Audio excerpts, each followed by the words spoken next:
In the Guadalupe Mountains of southern New Mexico, an awesome giant has lain hidden for 1 million years. Sometimes, in the desert silence, the monster could be heard breathing. The sound came from a yawning chasm in the rocks. In 1986, a trio of weekend explorers broke through a layer of rubble and discovered a new cave only a few miles from famous Carlsbad Cavern.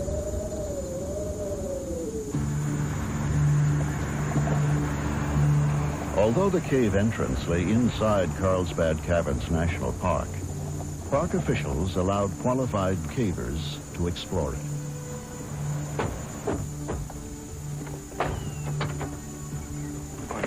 Yeah, where's all your science stuff? Some of it already transported in the cave. What do you got in that thing, Dave? One of them was Rick Bridges, an oil and gas prospector. Great leads, and that's about it. Can't stop. You got all the science in your cube? Yeah, most. Now, Bridges leads a hand-picked team of experts, like rock climber Dave Jones, on the 25th expedition to Lechuguilla. You got the survey gear in? Yeah, I have all The data logger and the... Research geologist Kim Cunningham will handle the science studies for the expedition. Nuclear test engineer Ann Strait is an expert in surveying and mapping caves.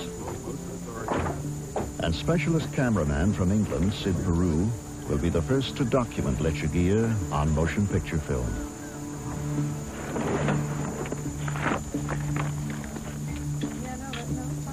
The journey begins with a deceptively ordinary hike.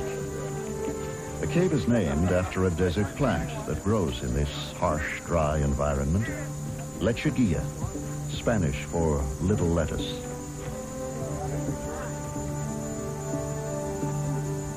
"40 people will support the venture, including 2 support teams to pack in supplies and batteries for photographic lights.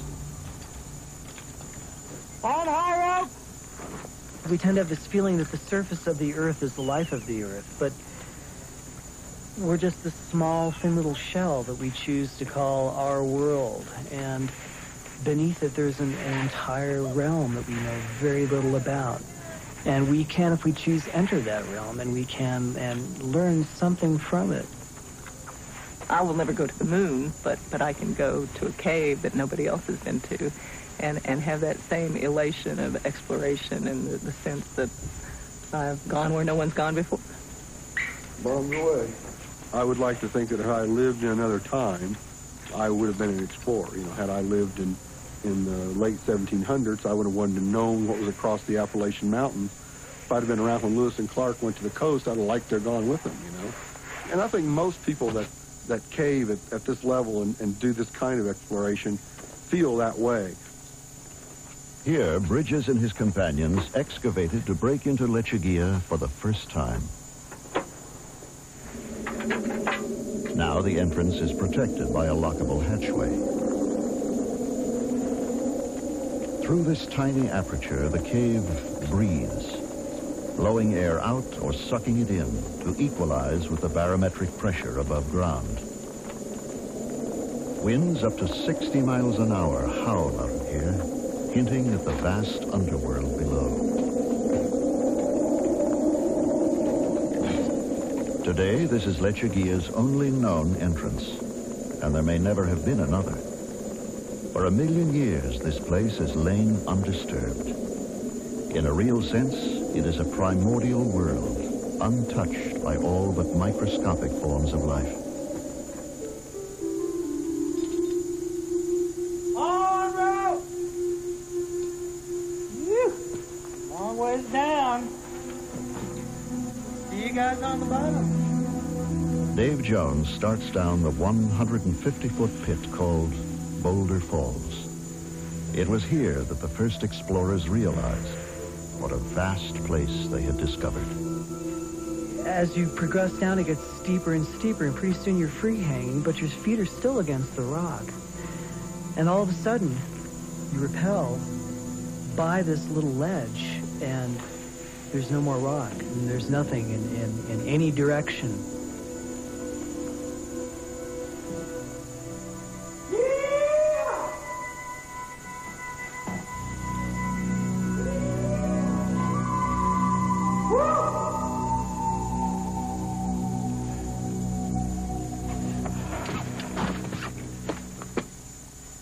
Beyond the base of the pit, the cave branches off in all directions. Only computer imagery can portray this labyrinth.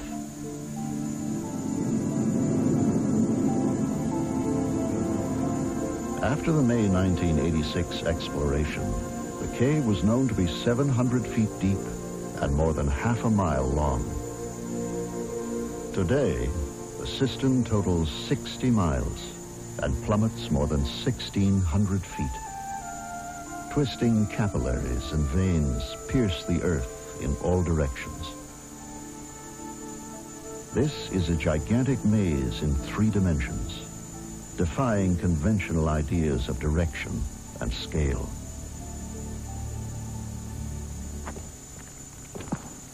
Footprints remain forever in this fragile environment. Plastic ribbons keep cavers on main trails.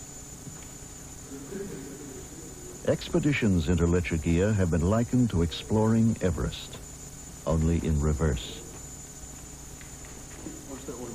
The team is headed for base camp, still hours away.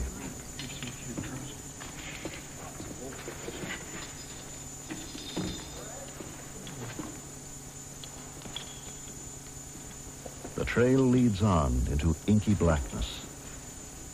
Often they traverse chambers so vast, the cave walls are barely discernible.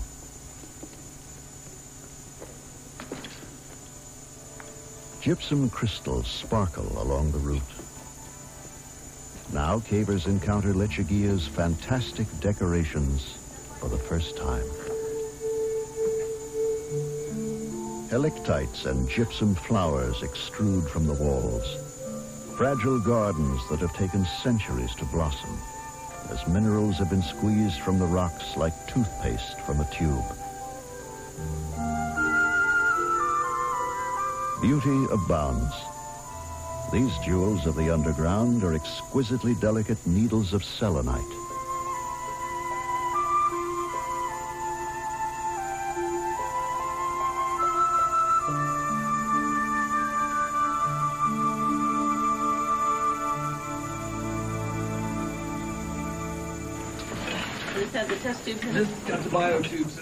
With the constant maneuvering up, down, and through the cave's difficult terrain, 50-pound backpacks become painful burdens.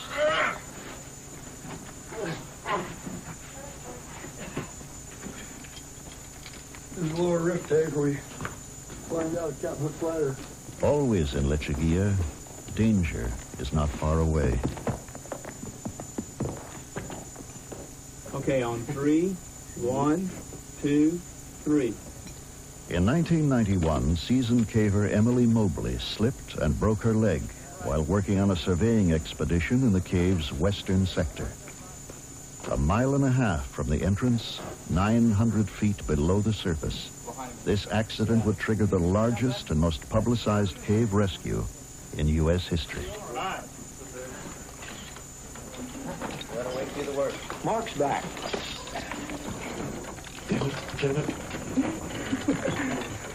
That's a good speed, guys. 100 experienced cavers summoned to the scene would labor 4 arduous days to bring her to safety.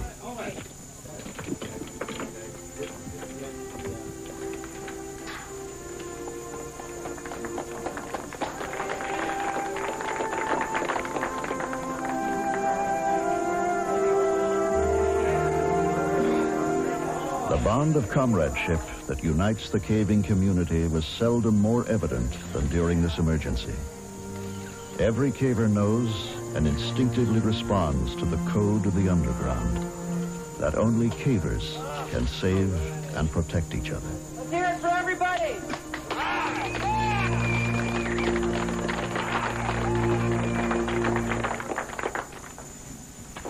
After almost 4 hours, the expedition reaches Lake Labarge, the first sizable body of water to be discovered in this branch of Lechuguilla. Yeah. You know, one of the greatest sights in caving, eh? Fantastic. Lake Labarge? Yeah. Labarge portal. It's easier now. Beautiful. On the road!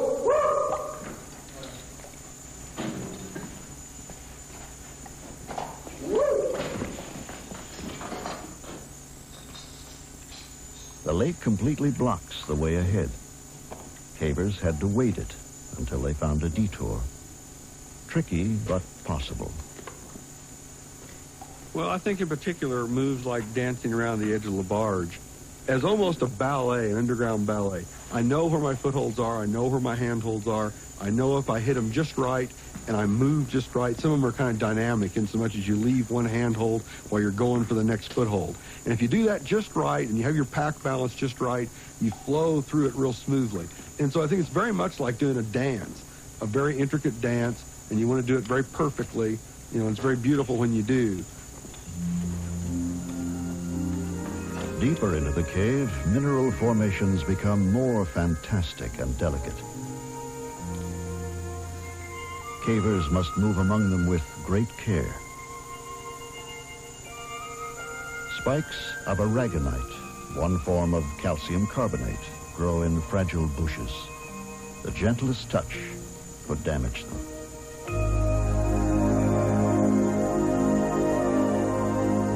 There is infinite contrast here. The now famous Chandelier Ballroom is one of caving's classic beauty spots. Plumes of gypsum sprout from the ceiling, some as long as 20 feet. The most dazzling examples of their type ever found.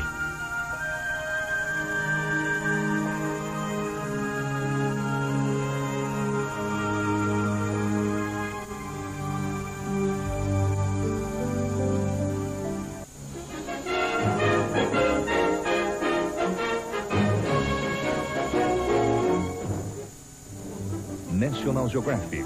Apoio Cultural. Universidade de São Francisco. 20 anos educando para a paz.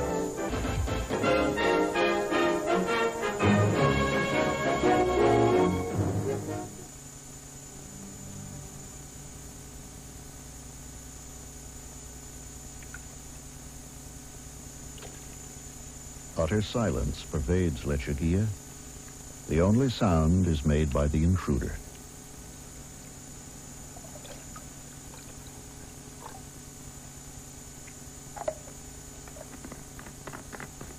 In the constant 68-degree temperature and high humidity, dehydration is always a threat. Anybody else need any hot water? For some, the notion of life with almost a quarter-mile of rock overhead can be oppressive, even terrifying. But cavers like Bridges relish the experience. It's almost like coming back to home after you've been gone for a while. It's a very comfortable feeling to me, and particularly in that particular cave. And you know, it's a sense of isolation. The world becomes very simple. Here, there is no day or night. If they ignore the time, cavers tend to stay awake and sleep for longer and longer periods.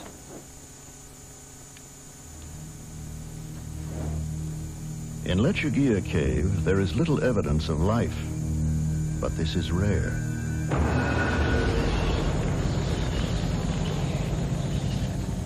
Many caves harbor a hidden kingdom of creatures, dominated by bats.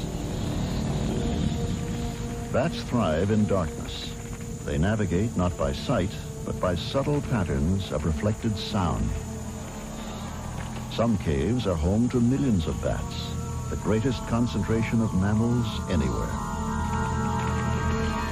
Their nitrogen-rich droppings, or guano, are harvested as a fertilizer. Large deposits produce a toxic gas, which can be lethal.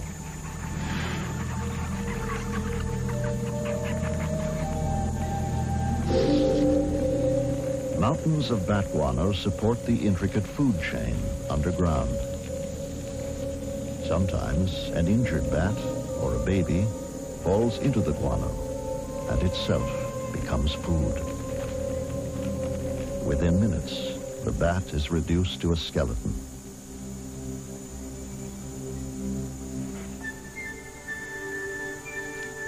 Abundant underground, the cave cricket. Crickets spend much of their time gathering food outside their caves, but inside they perform a vital role as scavengers.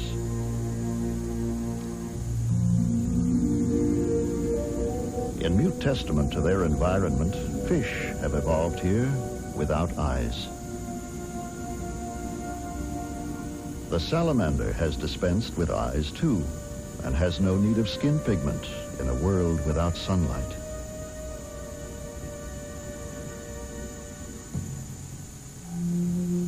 People have probably always found shelter in caves. Thousands of years ago, as much of the world still lay in the grip of the last ice age, prehistoric hunters left spectacular evidence behind them.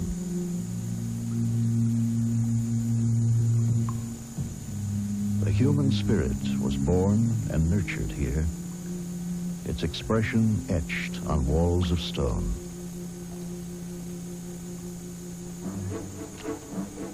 By the early 20th century, most people lived elsewhere, but science and curiosity drove some to explore deeper underground. Magnesium flares lit the way, filling dark voids with light. Geologists squeezed into subterranean chambers, seeking to understand their origin and structure.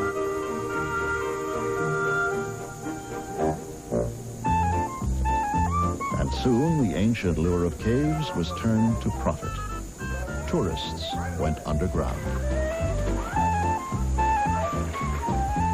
Then and now, humans have been compelled to seek out caves and to combat the gloom with gay defiance.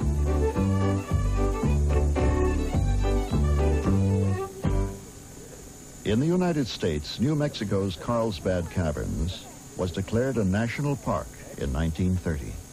But natural wonders were not enough. Carlsbad and other caves promoted all sorts of attractions, some a bit far-fetched. Time will come when some master musician in the Carlsbad Caverns will be able to create a symphony in stone.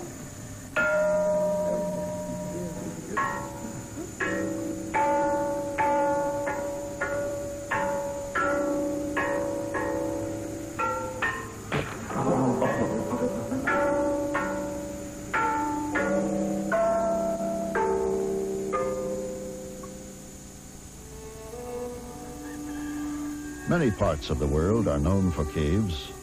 Because most lie on limestone bedrock, the soil is often thin and life is hard. So it has often been in the remote uplands of Kentucky. But the automobile brought a new source of wealth. City folks, eager for amusement.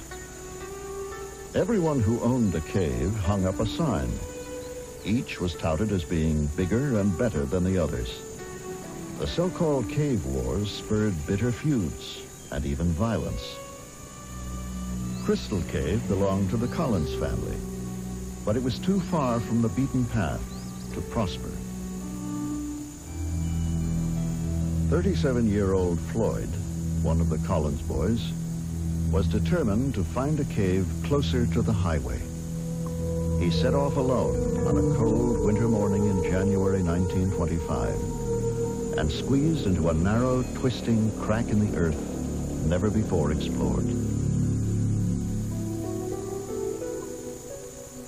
100 feet or so into the tight passageway, Floyd dislodges a rock that falls on his leg and pins his left foot.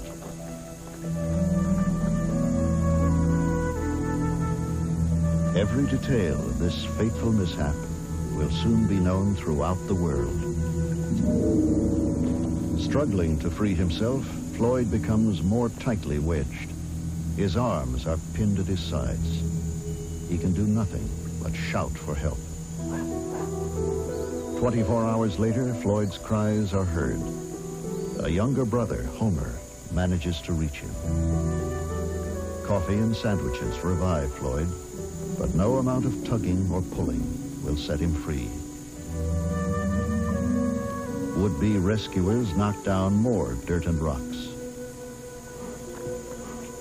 Soon, more help arrives, but rescue efforts are clumsy and disorganized. Curious onlookers begin to gather. They become restive and quarrelsome. A week goes by.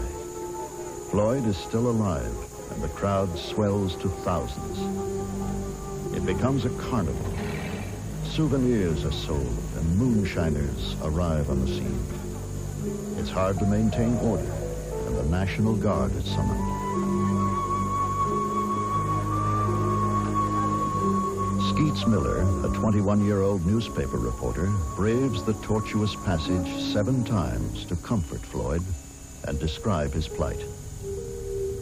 Miller takes down food and drink and an electric light bulb to keep Floyd warm. In bitter cold and rain, little more can be done for him. When a cave-in blocks the passage, a rescue shaft is begun.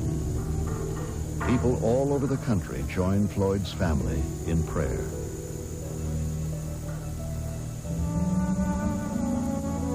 Floyd's brothers expect the worst. Rescuers finally reach him on the 18th day. It is too late. Floyd has been dead for some time. The crowd goes home. The public is soon interested in other things. It takes 2 months to recover the body. The rock that trapped Floyd was not a boulder, but a mere 27-pound stone, shaped like a leg of lamb. His death left a legacy of fear of the dark, mysterious underground that haunts many to this day.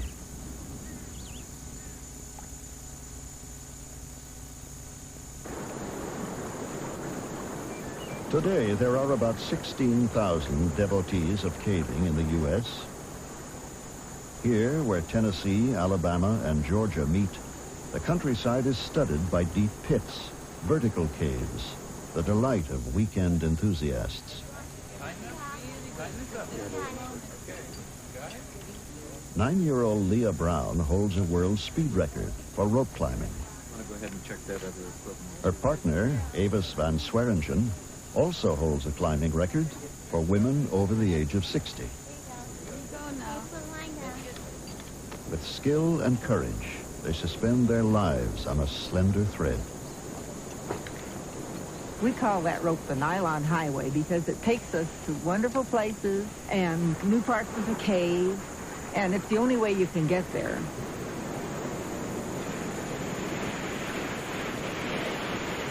If I'm the first one down a drop, and I have been the very first person to ever go down a drop, if we can't really tell if the rope reaches the bottom, the person who goes down first wears their climbing gear too, so that you can put your climbing gear on the rope and come up. Also, we put a knot at the bottom of that rope, so we can't rappel off the end of it, which has happened to people. I like the deep pits because when they're deep, you get to go fast more. That's why I like the deep pits. Because the short ones, you don't get to go fast very long. First time I did it in a pit, it was only a 90-foot pit. And I didn't get scared. I don't get scared very easily. I like going fast. When I go down fast, the floor is real tiny, and then it starts getting bigger and bigger. And I like to watch that.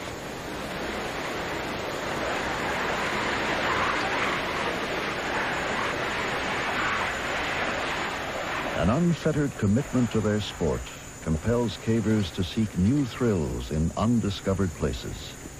For some, the quest for adventure knows no boundary. The Austrian Alps, a fifth of the world's deepest caves, are located here, high in the mountains. These ice caves are 5,000 feet above sea level. They are natural deep freezes where ice remains even in hot summers.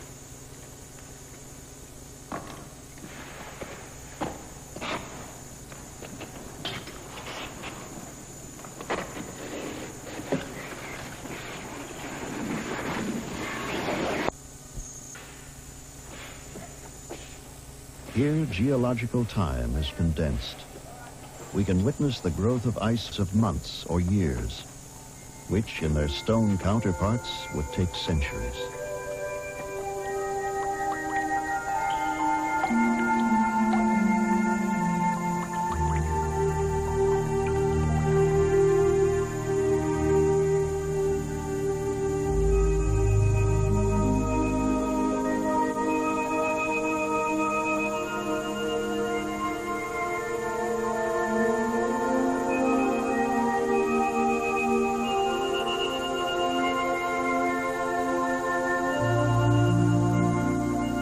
From year to year, these caves are never the same.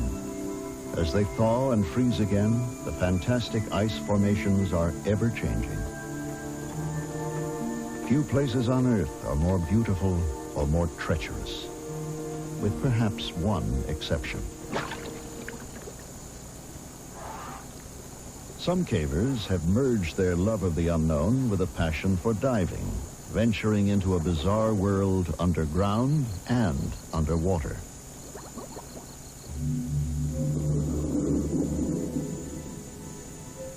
Originally formed above sea level, these caves became submerged about 10,000 years ago as the last ice age retreated. They are now 70 feet beneath the surface.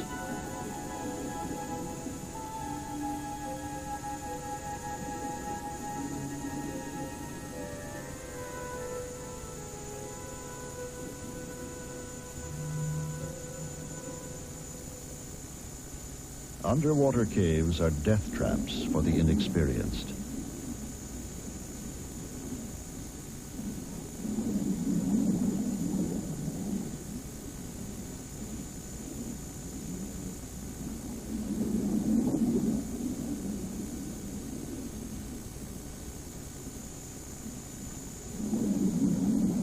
But from time to time, tempting fate can have astounding rewards. In 1990, when exploring a submerged tunnel off the Mediterranean coast of France, a professional diver surfaced in a hidden chamber.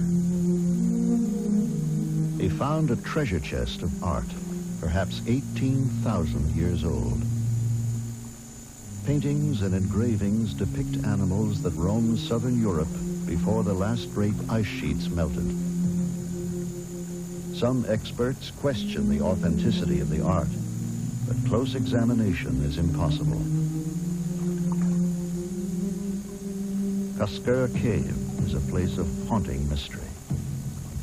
To protect it, the cave is now sealed by order of the French government. In time, a new entrance may be built and the truth known.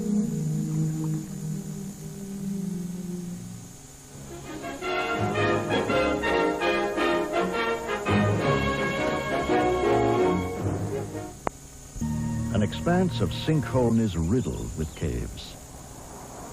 They are everywhere, an integral part of the landscape. This is Floyd Collins' country, and the contest to attract the tourist dollar still rages on. The star attraction is Mammoth, the world's longest cave. A national park since 1941, the cave now draws more than 500,000 visitors a year.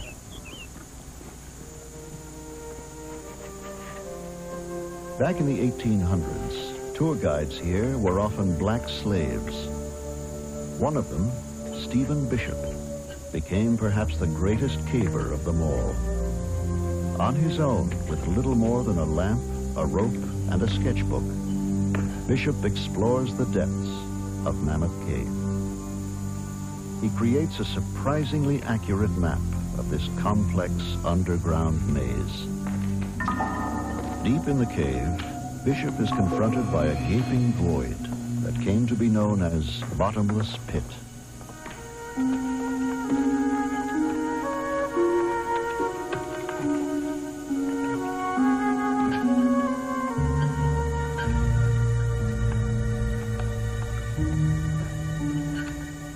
Beyond, Bishop explores regions that had never been visited in his time.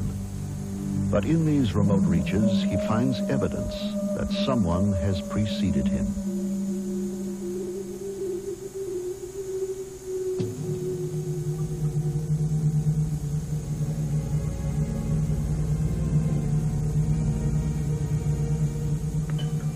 Some archaeologists believe that Stephen Bishop may have also encountered one of Mammoth's most compelling mysteries. Trapped under a boulder are the ancient remains of a human being. Not for another century would the mummified body be rediscovered, and then, as the technology became available, removed from beneath the 6-ton boulder. A sensation in its time, the mysterious body would be on public display for years and given the name Lost John. 2,000 to 3,000 years ago, this man was digging around the base of a heavy rock when it dislodged and crushed him. What was he doing here? How did he get here? No one believed that ancient humans could have ventured this far into the forbidding depths of Mammoth Cave. Today, new evidence helps to answer these questions. Archaeologist Ken Tankersley has spent years investigating the traces of ancient humans in Mammoth. Armed with cane reeds collected near the park, Tankersley simulates the methods prehistoric explorers would have used here.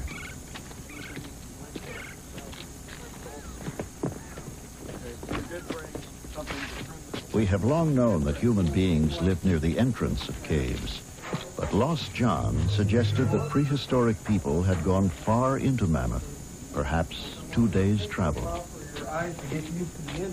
Was this possible?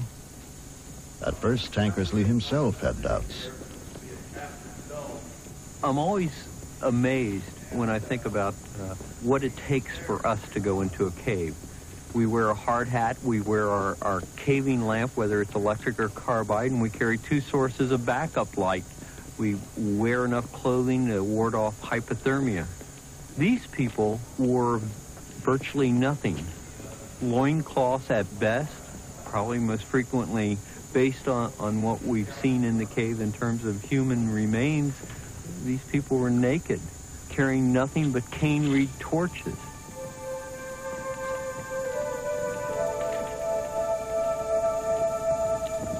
The reed torches were the only light source available to ancient humans.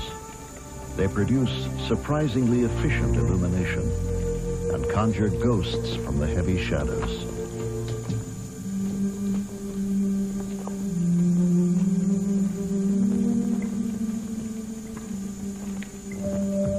Their daring was incredible.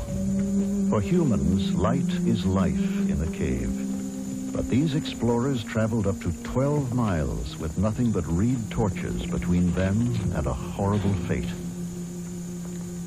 Their pathway can be followed even now. Watch your step, come ahead. A trail of burned torch fragments leads Tankersley and his companions to a cavity in the rock face. Digging marks and a crude implement are evidence of some kind of activity here. Yeah, that's magnificent. Notice the cut edge. A primitive tool, one of dozens found deep in the cave. What was it used for? Another clue. A rich seam of selenite crystal courses through the rock face nearby. These findings prove that prehistoric people were engaged in widespread mining of crystals throughout the cave. The scale of the operation was staggering. Tons of material were removed. The mining continued without interruption for over 1,000 years. The ancient miners took selenite and other minerals from the cave. But what they were used for remains a mystery. As medicines, or ornaments, or for use in rituals. Perhaps all three. Just as mysteriously, around the time of the birth of Christ, the mining suddenly ceased. As yet, no one knows why. All that remains is abundant evidence that they once were here, driven by needs and desires we may never understand. To our right down below is the famous bottomless pit. For many, many years, lights were not sufficient to reach the bottom. Visiting Mammoth today is a journey through time. Imagine. But as they are guided along comfortable tourist trails, few visitors can imagine the tortuous passageways that lie beyond them. Not knowing the true depth of the pit or what lay on the other side. Reaching the other side, they were surprised to find an avenue over there and more caves. This opened up the doorway to the vast unknown mileage that we call Mammoth Cave. Mammoth Cave Ridge skirts the Houchins Valley. On the other side, beneath Flint Ridge, lies another cave network, once shrouded in mystery. Here, 40 years ago, one of the great exploits of cave exploration began. In the 1950s, a group of weekend adventurers began an intensive probe into the secrets of Flint Ridge. There had long been talk of a vast underground system that might link all the caves in the area. It began as an exciting pastime. It became a grueling obsession. Over the years, hundreds of men and women took part. There were untold yards of muddy crawlways. There were pits and crevices and mazes from which there seemed no escape. Flint Ridge developed its own colorful place names: the Corkscrew, Shower Shaft, Agony Avenue. But the cave grew until Flint Ridge alone was pushed to nearly 90 miles. And if it could be connected to Mammoth, then this was the underground Everest, by far the longest cave in the world. In the summer of 1972, a team entered Flint Ridge to probe a tantalizing passage that led toward Mammoth. It took 7 hours to reach the end of the known passage. Then they tackled what would be called the tight spot. It seemed impenetrable.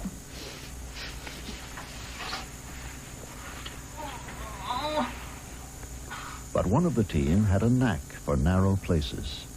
Pat Crowther, a computer programmer and mother of 2.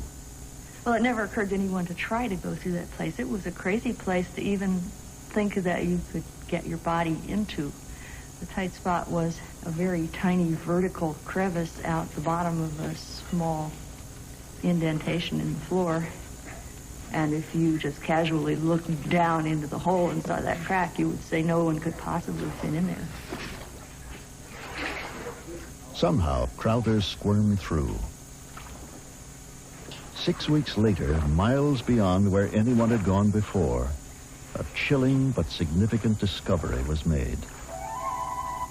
In a mud bank were the initials PH, scratched there by Pete Hansen, a long-dead tour guide.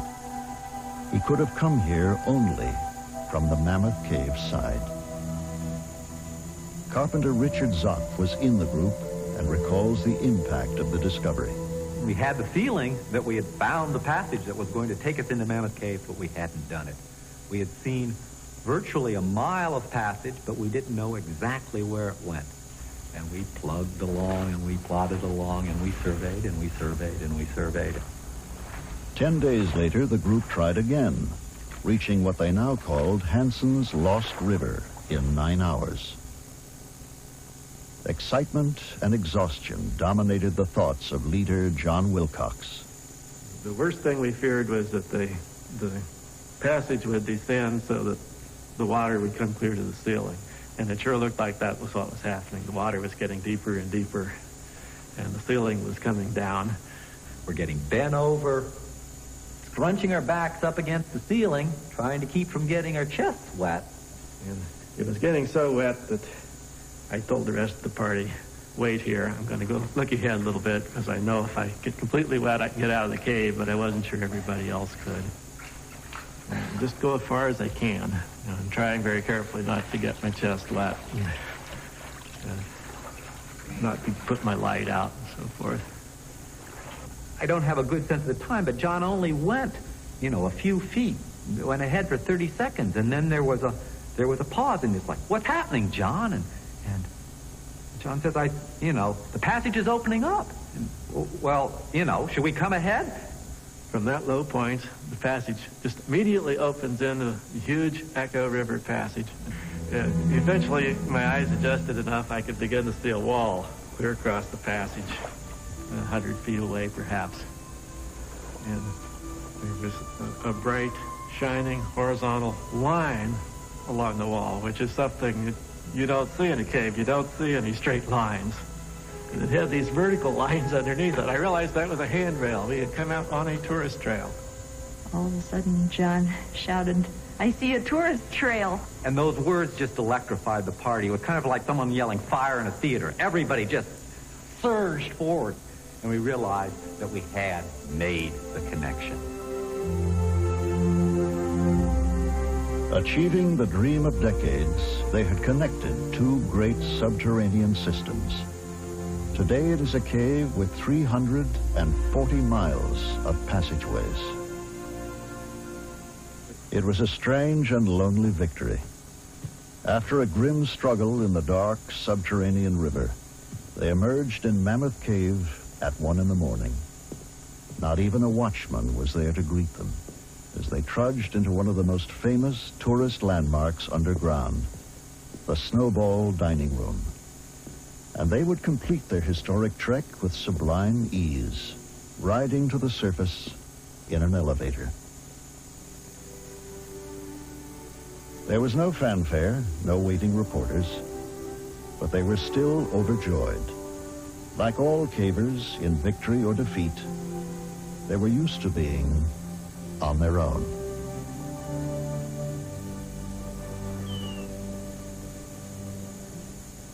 Beneath the New Mexican desert, the National Geographic expedition to Lechuguilla begins its second week underground. The cave's beauty is now legendary, but there is more to discover here. High on a hill deep within the heart of the cave, a mystery unfolds. Sulfur is prevalent here and in other regions of the cave. And tiny bacteria are found in these deposits, along with fungi that feed on them. In turn, the bacteria may feed on the sulfur, thriving in eternal darkness.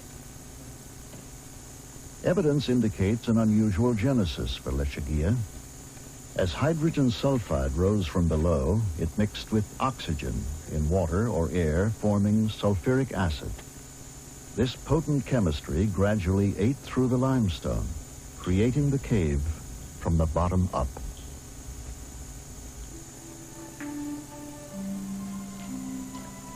Stalagmites of calcite line the shores of the Pearlsian Gulf, so called because of the thousands of pearl-like formations found here.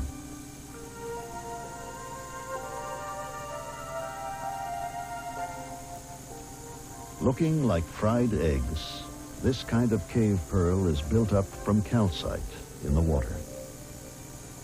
Another variety of cave pearl forms when a single grain of sand becomes coated with calcite. Over time, the relentless dripping of water swivels the grain, and the coating becomes thicker, like the creation of a pearl in an oyster.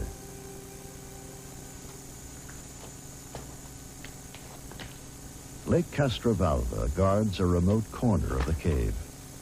The only way across is to swim. But the conservation creed demands that no dirty clothing soil its purity.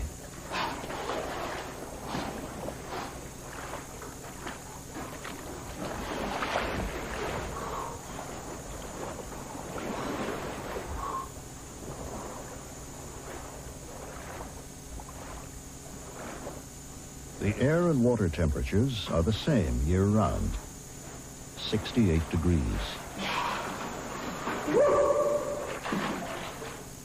Intricate stone formations border the edge of the lake, slowly deposited by waters rich in calcite.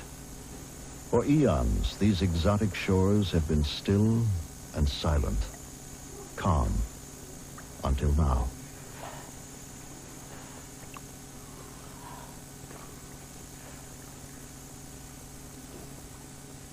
Light on the station. The primary function of any expedition is to explore and survey the cave, to produce a detailed map. Keeping accurate records is virtually a religion for modern cavers. 239.5. It's what separates them from earlier, less responsible explorers underground. +4. Finding something new is the first great thrill of caving. The second comes later, finding the way out. Latest survey data are typed into the computer to produce an updated map.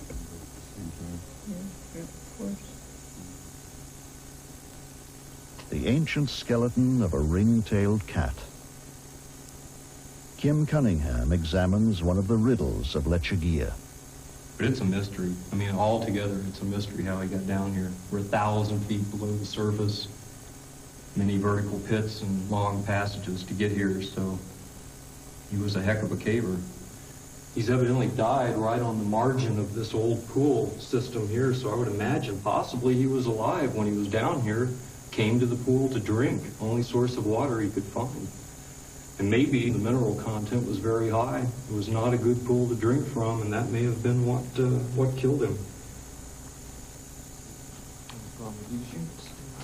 The amount of carbon dioxide in a cave atmosphere is measured. If the level down here is the same as on the surface, it could indicate other openings yet to be discovered. Somewhere within the cave's vast system, the air is being disturbed. There is noticeable movement.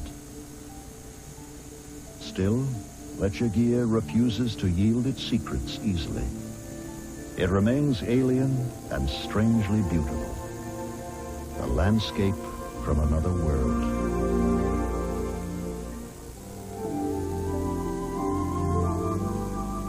Lechuguilla's wonder is a fragile thing. What man can discover, he can easily destroy. Most of us may never see these enchanting caverns, and others that lie still undiscovered. But perhaps it will be enough to know that they are there. Lechuguilla now consists of almost 60 miles of breathtaking passageways. New discoveries continue, and there is no end in sight.